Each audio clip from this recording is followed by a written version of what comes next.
Hi YouTube, it's Kathy and this is my weekly entertainment wrap-up for February 13th through 19th. This week I read 3 books, I watched 4 shows, I watched 3 movies, and I listened to 1 book.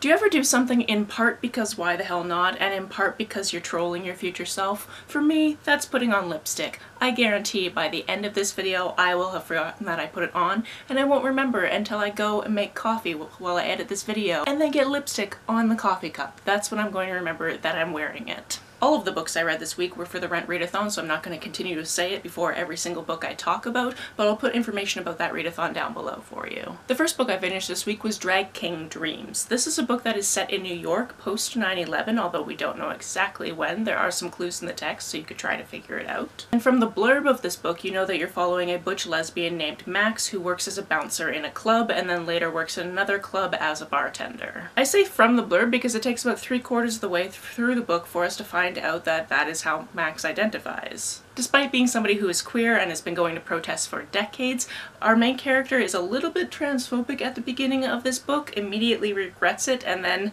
there's some ramifications of that down the line. However, it takes a very long time for it to become clear as to why Max feels like she is in a worse place than her trans friend, because we don't get that many clues in the text from Max as to what her appearance is and why people are always yelling at her and berating her on the street. For a large amount of the book, I wanted to believe that Max was genderqueer or non-binary, but I knew from the flap that that's not how Max identified. But honestly, that was my one pet peeve about this book. This book was fantastic. It tackled a lot of different things to do with gender and sexuality, loneliness, activism, police brutality, Islamophobia, what it was like to be living in New York City post 9/11. And I don't feel like I'm going to be able to wrap up everything that was in this book because there was just so much, but it didn't feel like it was forced in there, and I think that's what I love the most about it. So if you're looking for a book with an older, queer, Jewish protagonist living in New York, this is one to pick up.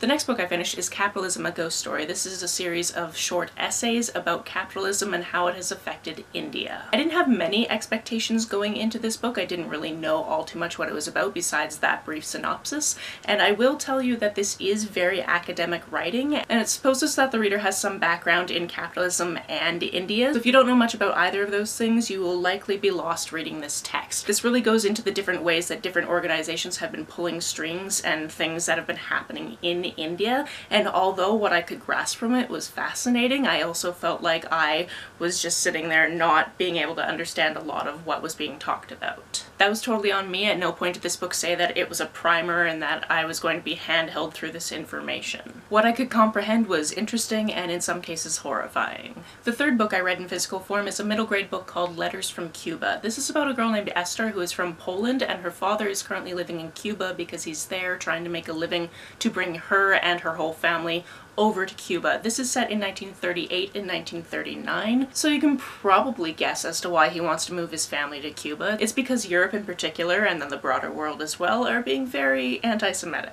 Her father writes basically saying he only has enough money for one person to come over at this point, and she, being the oldest, wants to be the one to go so that she can help him. This book is written in a series of letters that Esther writes to her sister who is back in Poland, but she doesn't write them and send them. She writes them down in a book, hoping that one day they will be reunited and then they can look over what happened while Esther was away from the rest of the family and with her father in Cuba. Something to note about this book is it is loosely based on the actual family history of our author. She did have a grandmother named Esther who did move to Cuba and then later New York, although that's not covered in this. The author did play around a little bit with some of the details, making up the ones that she didn't know, and then slightly changing things like ages or dates or that type of thing. However, through this book I learned a lot about how people treated Jewish people in this time frame, being a Jewish refugee, what the racial makeup of Cuba at the time was, how people related to each other. This was a really good book, and I found myself just wanting to continue reading because I needed to know what happened with this family. And then I think I knew that some of it was based on the family history, but then to read the note at the end and to learn about Esther and how she was a real person and how her story was slightly different, and yet so much of it was actually taken from their history. If you're looking for some historical fiction from this time frame, this is definitely one I recommend. On to what I watched this week. Let's get it out of the way. play RuPaul's Drag Race UK versus the world,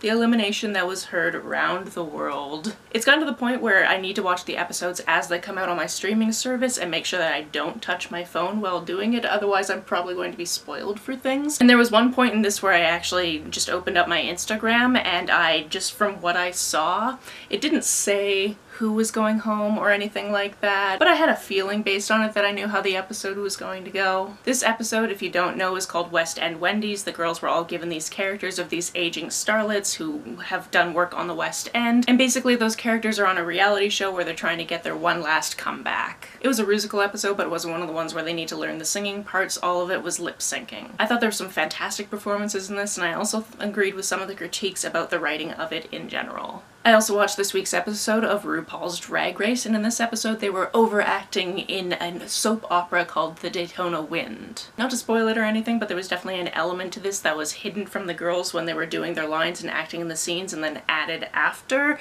and it was just ridiculous. We're all 12-year-olds, so it's funny, I guess. And then no spoilers as to exactly why I think this, but I think this might be one of the longest running seasons of this show. This week we also managed to get in an episode of Penny Dreadful. Again, we're in the second season, and I am still flabbergasted that all of the secrets that came out episodes and episodes and episodes ago, nobody has really talked about them, and they've never come up again, so that's just still really weird to me. I think they just kind of decided to completely ignore that circumstance and just move on with their lives. I am, however, enjoying this new character that one of these actors gets to play. This week we also watched all 8 episodes of Russian Doll. I knew nothing going into this besides that one woman who is on Orange is the New Black is the lead in it. I also feel like it's the type of show where that's the perfect way to do it. You go into it not knowing what the big catch of it is. So if you don't want to know that, please go down below and skip to the next time code, because I always put the chapter markers in these videos. If you're still here, you've either watched it or you absolutely don't care about being spoiled about what this show is about. This starts out with our main character at a birthday party for herself being hosted by a friend of hers. It's a big party, there's people everywhere, she's having a lot of fun, and then she decides to go home with this guy,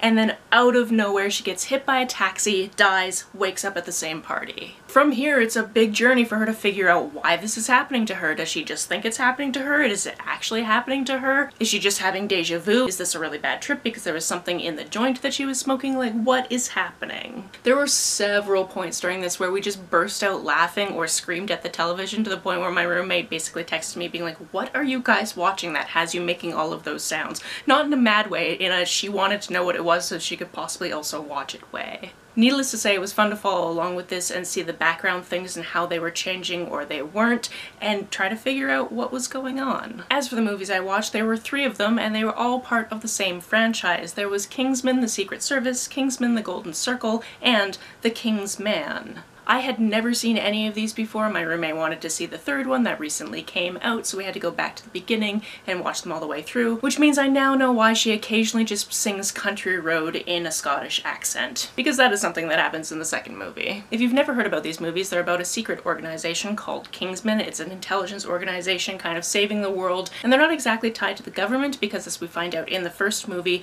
a lot of their funding came from people whose kids went away to the First World War and then never came back, so they didn't have anybody to pass their wealth on to, so they funded this organization so that future generations wouldn't have their kids killed in wars. This is information that is very important to remember, especially when you get to the 3rd movie, because the 3rd movie is a prequel to the first 2 movies, and it actually goes through what happened leading up to and during the First World War, which means it's basically World War I historical fiction. Considering the cast of the 1st movie, I'm astonished that I didn't watch these sooner. Firstly, the lead is Taron Egerton, which is wonderful because I love him, but also weird because when he's in his tracksuits and his trainers, he looks so young to me, and I'm not used to looking at his face being that young. The first thing I ever saw him in was either Rocketman or Eddie the Eagle, so I'm used to him looking a little bit more mature. But it's so weird because obviously his face doesn't change much, and you just put a suit on him and he looks more mature. That's the power of suits, I guess. Anyway, because his father was part of the secret organization, he gets a chance to also try out for the secret organization, which is a whole big fun thing because trying out for a secret organization like this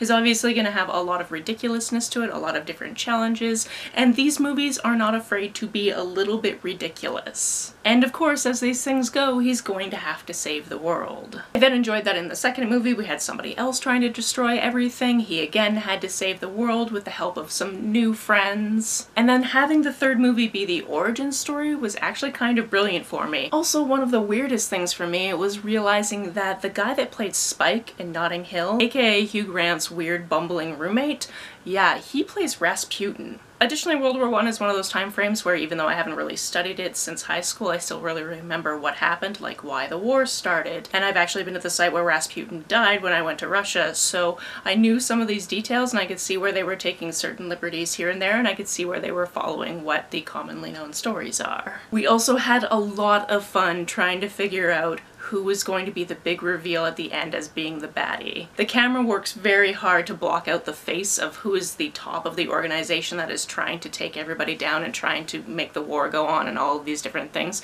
and we just had a lot of fun just yelling at the screen what actor we figured it would be. These are very fun movies and I would recommend them. On to the book I listened to this week. That was Last Exit by Max Gladstone. This actually comes out later this month, and this was the first time I actually listened to an audiobook from NetGalley. I have to say I don't really like their app interface all too much. When I first got the audiobook, I downloaded it all to my phone, and then sometimes I would go for walks and all of it wouldn't be downloaded. So I'd be 10 minutes away and suddenly I wouldn't have any more of my book to listen to because it just decided it didn't have that information, which was a little bit annoying. Our main character in this book is named Zelda. 10 years previous to the events of this book, her and her friends were going out and bending space and time to travel to different realms using the chances of probability and the different knacks that they have figured out because they figured out this magic, although some of them will tell you it is not magic, it's just math. And while they were on that last mission, they actually lost Sal, who is Zelda's partner. This means that every year since, Zelda has made the trek to New York to try to talk to Sal's mom and apologize for the whole circumstance, but Sal's mom has never talked to her since. When she's not on that particular trek, she travels around the country looking for people that exhibit signs of rot, and then she stops that. Rot is basically other worlds bleeding into our world in an insidious way. This time when she goes back to the family home to talk to Sal's mother, she's not there, but her cousin June is. And June is adamant that Zelda needs to tell her what happened to Sal, which means she's going to have to show her her powers, or whatever you want to call them. From there we have a getting the band back together to defeat evil type of situation. I found this book really imaginative and interesting. This book also went back and forth between what was happening in the past and what was happening now, and sometimes that was a little bit jarring, especially if you just pick up in the middle of a chapter and you can't remember where you are. However, it obviously made a lot of sense to talk a little bit about the adventures they had been on previously, because they'd been going on these adventures for years before Sal disappeared. There's obviously aspects about this that are about grief or pain, but there's other things going on in these people's lives and how they interact and getting back together and what that looks like and what they were like in college versus what they are like now. I've only ever read one other book by this author, and it was a book that he co-authored and everybody seemed to love, and I was just kind of about, so I was really happy that I actually enjoyed this one. Although we still got very poetic language in this, it was more structured and a little bit easier to follow what was going on in the plot. Did I still have some questions at the end of this? Of course I did, but overall I very much enjoyed it. That's it for this week. If you've read, watched, or listened to any of these, let me know about it down in the comments below. On the way down to the comments, if you hit that subscribe button, that would be very nice of you. If you don't feel like leaving a comment but want to make sure that I know you were here, just leave me an emoji or a smiley face if you happen to be on your keyboard. You can like and share this as you see fit, and I will see you very soon. Bye!